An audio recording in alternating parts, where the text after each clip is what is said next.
Hi, my name is Mark Gabriel de Guzman, a third-year student of BS in Aviation Electronics Technology, and for today, I will be talking about the Maxwell diagram.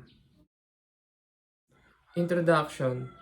James Clerk Maxwell was a Scottish physicist with broad interests who was responsible for the classical theory of electromagnetic radiation, which was the first theory to describe electricity, magnetism, and light as different manifestations of the same phenomenon.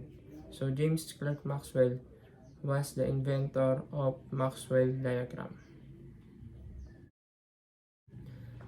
In the statistics of rigid bodies, a Maxwell diagram is a graphical method used to analyze and solve problems related to the equilibrium of rigid bodies.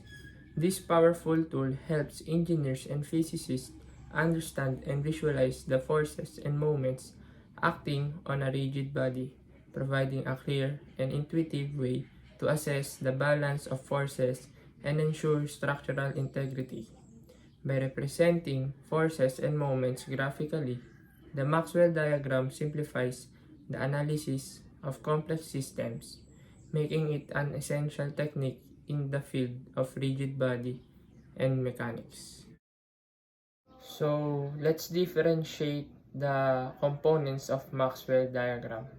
First is the force polygon.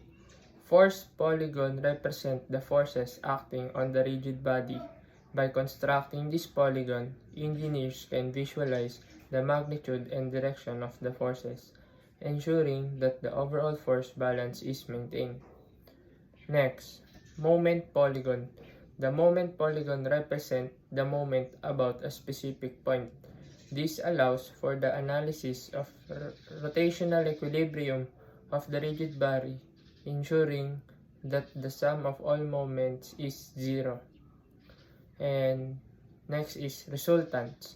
The resultant force is the closing force of the force polygon, while the resultant moment is the closing moment of the moment polygon. These resultants provide a clear representation of the overall force and moment acting on the rigid body. So here are the steps on applying Maxwell diagram. The first step in using a Maxwell diagram is to identify all forces and moments acting on the rigid body. This includes external forces such as loads or reaction, as well as internal forces such as stress or tension. Once the forces and moments are identified, the next step is to construct the force and moment polygon. This involves scaling and arranging the forces and moments in a graphical representation. And last, analyze equilibrium.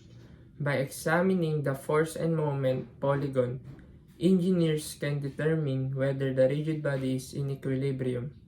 If the polygon close, it indicates that the force and moments are balanced, and the rigid body is in a state of equilibrium.